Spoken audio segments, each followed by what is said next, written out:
और आपको सीधे लिए चलते हैं राजधानी दिल्ली, जहां पर प्रधानमंत्री नरेंद्र मोदी 51,000 युवाओं को नियुक्ति पत्र वितरित कर रहे हैं। देश भर में रोजगार की बारिश हो रही है। कानून का राज स्थापित होने से यूपी विकास की नई ऊंचाई छू रहा है।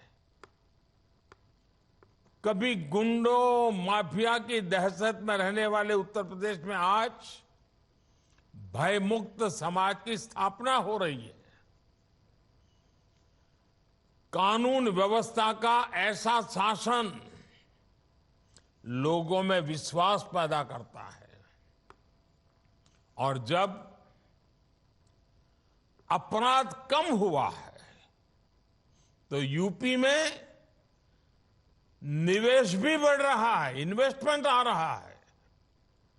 इसके उलट हम ये भी देखते हैं कि जिन राज्यों में अपराध चरम पर है वहां निवेश भी उतना ही कम हो रहा है। सारे रोजी रोटी के सारे काम ठप पड़ जाते हैं। मेरे परिवारजनों, आजकल आप लगातार पढ़ते भी हैं और देखते भी हैं कि भारत दुनिया की सबसे तेजी से बढ़ती हुई अर्थव्यवस्था है। भारत इस दशक में टॉप 3 अर्थव्यवस्था में शामिल हो जाएगा और ये गारंटी जब मैं आपको देता हूं ना, बड़ी जिम्मेवारी के साथ मेरे देशवासी, मेरे परिवारजनों को ये मोदी गारंटी देता है। लेकिन जब आप ये पढ़ते हैं तो एक सवाल आपके मन में जरूर आता होगा कि इसका देश के सामान्य नागरिक पर क्या असर होगा। और ये सवाल बहुत स्वाभाविक भी है।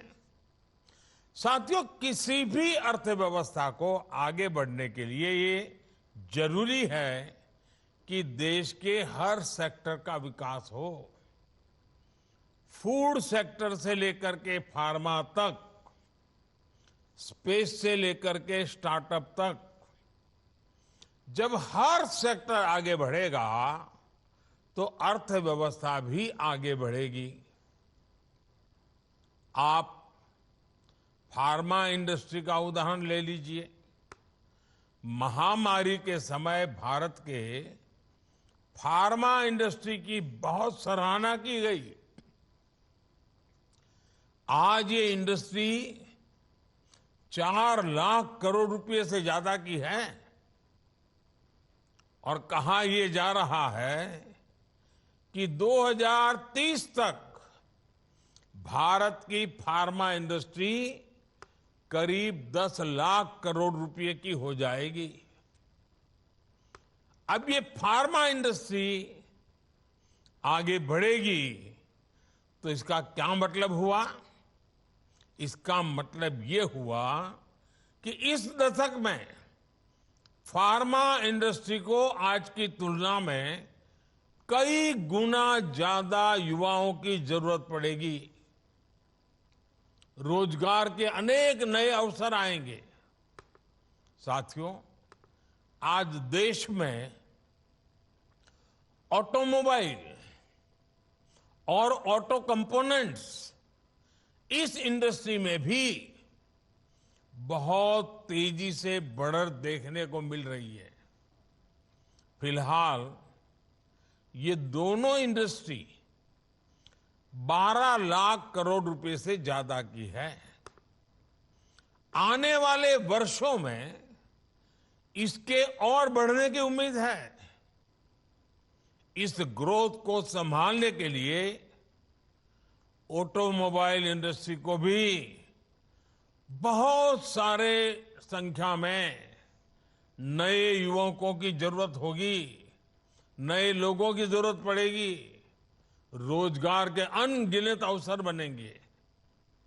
आपने देखा होगा कि इन दिनों फूड प्रोसेसिंग इंडस्ट्री के महत्व की भी काफी चर्चा होती है। भारत का फूड प्रोसेसिंग मार्केट पिछले साल करीब करीब 26 लाख करोड़ रुपए का था। अब अगले 3-3.5 साल में ये सेक्टर करीब 35 लाख करोड़ रुपए का हो जाएगा। यानी जितना विस्तार होगा उतने अधिक युवकों की जरूरत पड़ेगी, उतने नए रोजगार के मौके खुल जाएंगे। साथियों, भारत में आज इंफ्रास्ट्रक्चर का तेजी से विकास हो रहा है। पिछले 9 साल में केंद्र सरकार ने 30 लाख करोड़ रुपए से ज्यादा इंफ्रास्ट्रक्चर पर खर्च किए हैं। इससे देश भर में कनेक्टिविटी का विस्तार तो हो ही रहा है।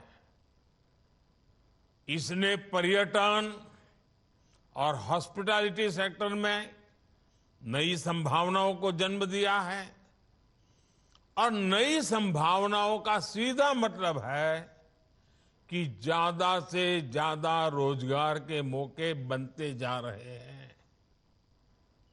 साथियों, 2030 तक हमारी अर्थव्यवस्था में टूरिज्म सेक्टर का योगदान 20 लाख करोड़ रुपए से भी ज्यादा होने का अनुमान है। माना जा रहा है कि अकेले इस इंडस्ट्री से 13 से 14 करोड़ लोगों को नए रोजगार की संभावना बढ़ने वाली है। इन सारे उदाहरणों से आप समझ कर सकते हैं कि भारत का विकास सिर्फ नंबर की रेस नहीं है। इस विकास का भारत के हर नागरिक के जीवन पर प्रभाव पड़ेगा। इसका मतलब है कि बड़ी संख्या में रोजगार के अवसर तैयार हो रहे हैं और इससे आय में बढ़ोतरी और क्वालिटी ऑफ लाइफ सुनिश्चित हो रही है।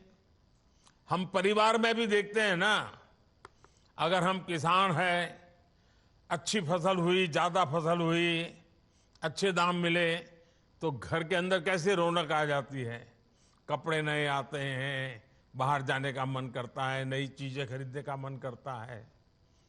घर की अगर आय बढ़ी तो घर के लोगों के जीवन में भी बदलाव आता है।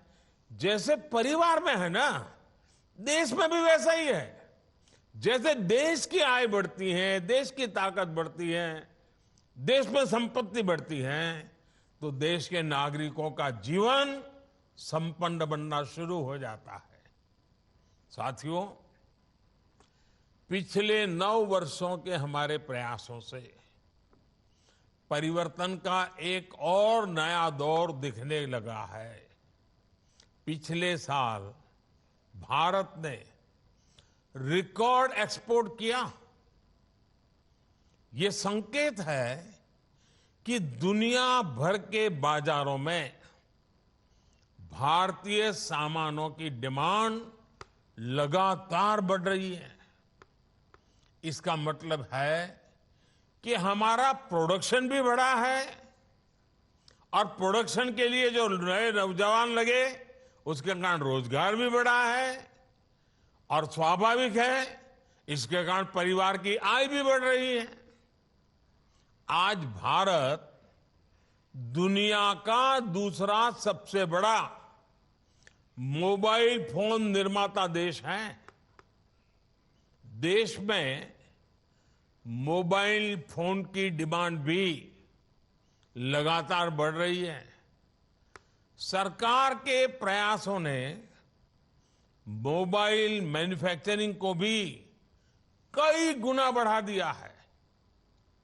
अब देश मोबाइल से आगे बढ़कर दूसरे इलेक्ट्रॉनिक गैजेट्स पर भी फोकस कर रहा है। आईटी हार्डवेयर प्रोडक्शन के लिए क्षेत्र में हम वैसी ही सफलता दोहराने वाले हैं जैसी मोबाइल के क्षेत्र में हासिल की है।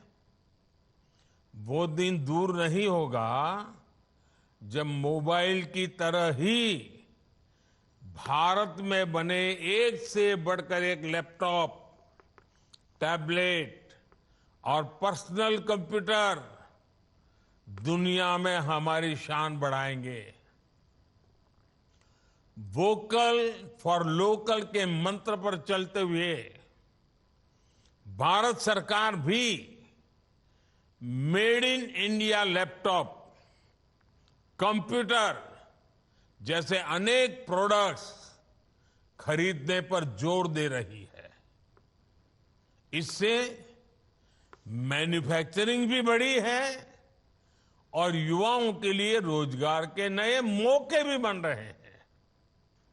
इसलिए मैं फिर कहूंगा, अर्थव्यवस्था के इस पूरे चक्र को संभालने की, इसे सुरक्षा देने की